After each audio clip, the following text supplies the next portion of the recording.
வடக்குல ஒரு காசினா தெற்குல தென்காசி, வடக்குல ஒரு திருப்பதினா தெற்குல தென் திருப்பதி திருநெல்வேலி பக்கத்துல இருக்கு.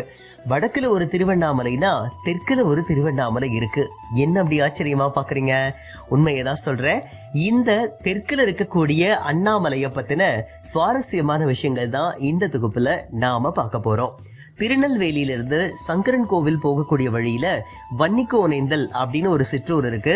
இந்த ஊரு நம்ம நெல்லை மக்களுக்கு பரிச்சயமான ஒரு ஊர்னு சொல்லலாம். இந்த வன்னிக்கோனேந்தல் பகுதியிலிருந்து 4 கிலோமீட்டர் நம்ம டிராவல் பண்ணோம்னா எஸ் வடிவத்தில் ஒரு வளைவு வருது. அதுக்கு இடது புறத்துல இருக்கக்கூடிய ஒரு சாலையில பாத்தீங்கன்னா மறுக்காலங்குளம் விலக்கு அப்படின்னு சொல்லுவாங்க. இங்கிருந்து ஒரு 8 கிலோமீட்டர் போனோம்னா அண்ணாமலை புதூர்னு இன்னொரு சிற்றூர் வருது. இது சிவபெருமானின் அக்னி ஸ்தலம் அப்படின்னு சொல்லி சொல்றாங்க.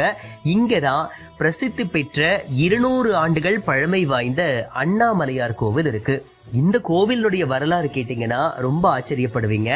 அந்த வகையில 200 வருடங்களுக்கு முன்னால, அதாவது வெள்ளையர்கள் ஆட்சி காலத்துல பெரியசாமி அப்படின்னு ஒரு பெரியவர் என்ன பண்ணிருக்கிறாருன்னா திருவண்ணாமலையிலிருந்து இந்த பகுதிக்கு வந்திருக்காரு. திருக்கார்த்திகை தினத்தன்னைக்கு பாத்தீங்கன்னா தன்னுடைய தலையில துளசி மாலையை சும்மாடு சுத்தி அதுக்கு மேல ஒரு தீபத்தை வச்சு விளக்கேற்றி வழிபட்டுட்டு அது எண்ணெய் விட்டுட்டு அந்த தீபத்தை எரிய விட்டுக்கிட்டு என்ன பண்ணுவாரா, ஊர் முழுக்க சுத்தி வருவாரா. இந்த ஒரு விஷயத்த ஊர் மக்கள் எல்லாரும் ஆச்சரியத்தோட பார்த்திருக்காங்க. வெறும் தலையில ஒரு சாமியார் தீபத்தை எரிய விடுறாரு அப்படின்னு சொல்லிட்டு நாளுக்கு நாள் அவருடைய புகழ் பரவ ஆரம்பிச்சிருக்கு. அதுக்கப்புறம் இந்த பனவடலி சத்திரம் அப்படின்னு இன்னொரு ஏரியா இருக்கு. அந்த பகுதி முழுக்க வேற்று மதத்தினர் அந்த இடத்துக்கு வந்து வளர்ந்து வந்த காலகட்டம் அப்படிங்கறதுனால சித்தரை அந்த இடத்துல இருந்து விரட்டிடுறாங்களாம். அதுக்கப்புறம் அண்ணாமலை புதூர் அப்படிங்கிற பகுதிக்கு இவர் வந்ததுக்கு அப்புறம் தான் இவர் என்ன பண்ணாருன்னா, அந்த ஊர் ஒரு ஊராவே இல்ல, ஏதோ கடைக்கோடியில் இருக்கக்கூடிய ஒரு குக்கிராமமா இருந்திருக்கு. மனித நடமாட்டமே இல்லாம ஒரு காடா இருந்துட்டு இருக்கு.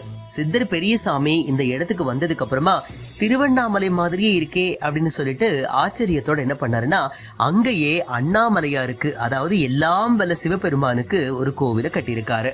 அங்க அவர் வழிபட்ட 50 நாள் செய்யப்பட்ட அண்ணாமலையார் சிலை இன்னமும் அந்த கர்ப்ப கிரகத்துல மூலவர் சிலைக்கு பக்கத்துல வலது புறத்துல வச்சிருக்காங்க. மூலவரா இருக்கக்கூடிய அந்த சிவபெருமான் கல்லாலான சிவலிங்க வடிவத்துல அருள் பாலிச்சிட்டு இருக்கிறாரு.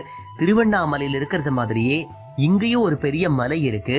இந்த மலையானது அங்க சிவனுடைய பின்புறத்துல மேற்கு திசையில அமைஞ்சிருக்கு. இங்க சிவனுடைய முன்புறத்துல கிழக்கு திசையில இருக்கு.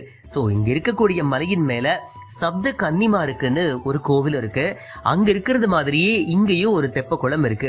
இப்படி இயற்கை எழில் கொஞ்சம் கூடிய பகுதியில அண்ணாமலையாருக்கு திருக்கோவில் உருவாக்குன அந்த சித்தர் பெரியசாமி ஒவ்வொரு திருக்கார்த்திகை தினத்தன்னைக்கும் மலை மேல தீபத்தை எரிய விட்டிருக்காரு.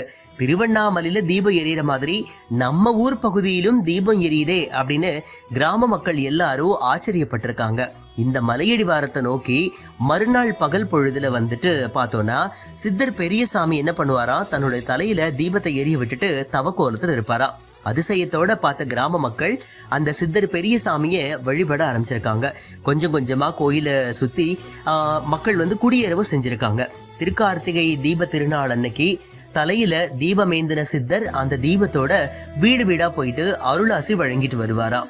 தீபம் அணைஞ்சிடாம இருக்கணுங்கிறதுக்காக அந்த பகுதி மக்கள் என்ன பண்ணுவாங்களா, எண்ணெயே அந்த தீபத்துல ஊத்திக்கிட்டே இருப்பாங்களா. இதே மாதிரி கொதிக்கக்கூடிய எண்ணெய் தலை வழியா அவர் தேகமெல்லாம் வழிஞ்சோடனாலும் அவருக்கு எதுவுமே ஆகிறது இல்ல அப்படின்னு சொல்லிட்டு அந்த காலத்துல அவரை பார்த்த மக்கள் எல்லாருமே சொன்னதா செவி வழி செய்தியும் இருக்கு. அப்படி அந்த பெரியசாமிங்கிற சித்தரை வழிபட்டு வந்த மக்கள் காணிக்கையா நவதானியங்களை கொடுத்தாங்களாம். சோ அந்த சித்தர் பெரிய குலுக்கைகள்ல சேமிச்சு வச்சுட்டு இருந்தாரா. சோ ஒரு குடும்பத்தினரை என்ன பண்ணாங்கன்னா திருட முயன்றிருக்கிறாங்களா. அந்த நேரம் பார்த்து சுமக்கின்ற இந்த நெருப்பை நீயும் சுமப்பாய் அப்படின்னு சொன்னாரா.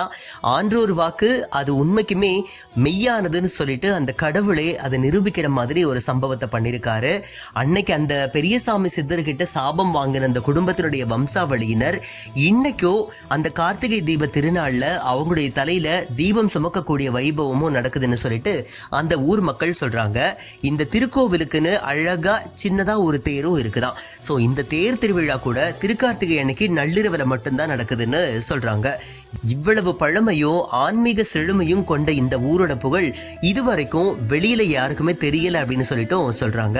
இத்தனைக்கும் இந்த ஊர்ல படிச்சவங்களும் அரசு துறையில பெரிய பெரிய அதிகாரிகளாவும் இருந்திருக்கிறாங்களா. ஆனாலும் இந்த கோயிலோட சிறப்பு இன்னும் பலருக்கு தெரியல.